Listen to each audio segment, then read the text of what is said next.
Alam po niyo mga kaibigan, patuloy na kaduda-duda at hindi tayo masisisi kahit kayo ng mga viewers, Luzon, Visayas, Mindanao at sa buong mundo na kapwa ko Pilipinong may pagmamahal, malasakit sa ating bansa. Itong ginagawang investigasyon tila may pinagtatakpan. Ang tinutukoy ko po ang Senado at Kongreso. Blue Ribbon Committee sa Senado, Blue Ribbon Committee, Committee on Public Account at Committee on Public Works sa Kongreso.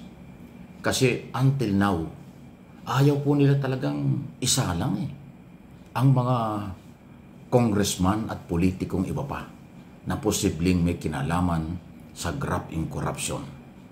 Kasi alam naman nating lahat at alam din ng Pangulo, may sabwatan ang taga-DPWH, taga-gobyerno, kontraktor at politician sa mga project.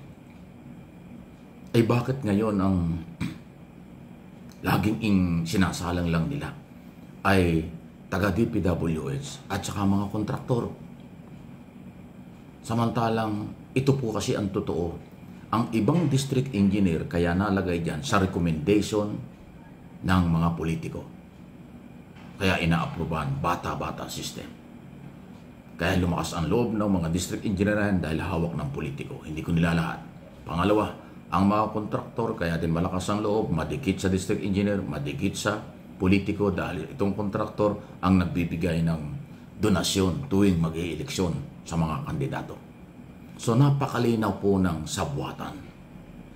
Pero patuloy pong umiiwas ang Senado at Kongreso na ipatawag ang mga taong mag-a-identify at magtuturo sa mga posibleng politiko sa Senado, Kongreso, Congressman at iba pa na sangkot sa graft in corruption, not only flood control project, infrastructure project at iba pa.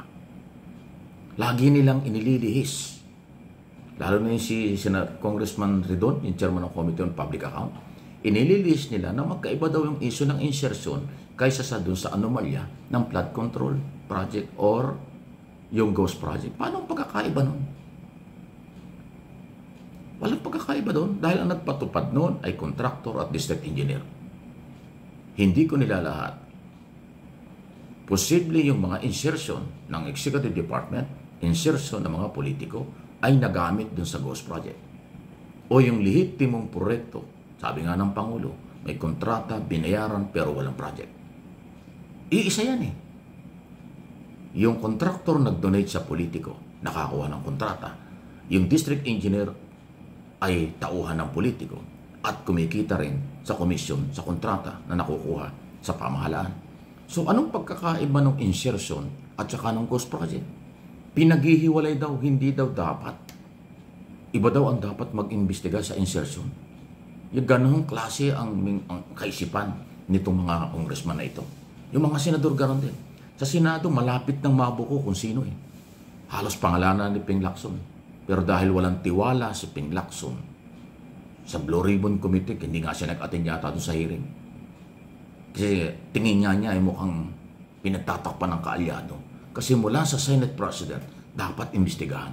Ito naman si Escudero, kung mayroong delikadesa, dapat voluntary siya na humaharap sa public hearing, especially sa Blue Ribbon Committee. Liwanagin niya itong akusasyon laban sa kanya. O ayaw niyang humarap sa committee hearing dahil nandun yung mga nag-donate sa kanya na ituturo siya katulad nangyari sa Kongreso. Itinuro siya mismo ng kontraktor na binigyan ng 30 milyong piso. Panahon na yon, ground na yon, para ipatawag at papagpaliwanagin, pero hindi ginagawa. Both Senate and Congress. Kaya huwag tayong umasa sa mga politikong ito. Ang ating hintayin sana mag-umpisa na sa lalong madaling panahon ay ang Independent Commission ng Office of the President. Ito ang ating pagkatiwalaan. Kasi mga retirado raw po ng mga justices at mga galing na tao. Baka nga si Magalong ay kasama dyan sa maging komisyon. Kasama sa komisyon yan. Independent Commission na mag-iimbestiga. Yan ho yung ating aabangan. Mga Congressman, Senador, mahiya naman kayo. Hindi ko nila lahat. Kitang-kita po at ramdam ng taong bayan ang gusto nyong pagtakpan at pinagtatakpan yung iba. Inililihis nyo ang totoong isyo at kung sino ang dapat managot dito ho sa korupsyong ito. Okay? Any comment, reaksyon, malaya po kayo. Samantala, ito na po yung pwedeng mangyari at may karapatan po ang Estado dyan. Lifetime blacklist. Habang buhay nang nasa blacklist, nasa listahan na hindi papayagan ang mga kontraktor na mapapatunayan. Tama lang yan. Hindi lang yan. Dapat bawiin ang kayamanan nila. Mga property, pera at mga alahas at mga kotse nila dapat bawiin. Pag napatunayang galing sa nakaw sa pera ng bayan. Hindi ho sapat ng lifetime na ban sa kanila sa mga proyekto. Dapat bawiin. Dapat habulin ng BIR, habulin ng Bureau of Customs, habulin ng national government ang mga kayamanan nitong mga kontraktor na ito. Okay? Dahil talaga pong karumaldumal ang kailang ginawa sa dami ng buhay na nawala dahil sa flooding, pagbaha. Sa dami po na nasirang ari-ari at sakahan dahil sa pagbaha, sila naman ay nagpasasa dahil nagpabaha ng pera sa kailang sariling bulsa.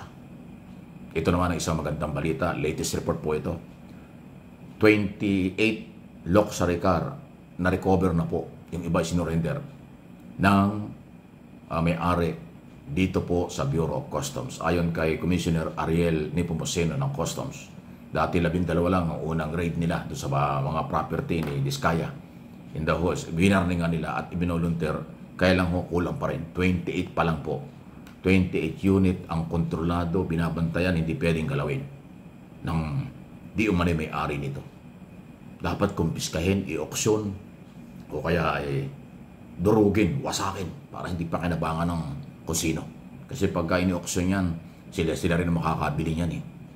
Kung gusto naman, may perang babalik kahit pa paano, pabalik sa bayan. Pwede rin kung ano man dapat nilang gawin. So, pero naniniwala po ako, hindi lang 20 dito.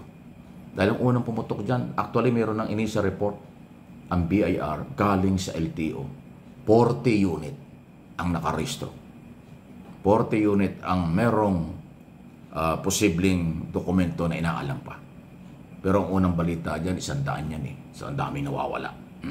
Pero unti-unti, kaya yung pong mga nakakaalam, sabi nga ni Commissioner Nepomuceno, makitulungan sila ng mamamayan at ang mismo mga Diskaya family, makipag-ugnayan. Kung meron kayong alam ng mga bodega o garahe ng mga Diskaya, ituro nyo sa mga otoridad. Baka nandyan yung mga marami pang kotse hinahanap.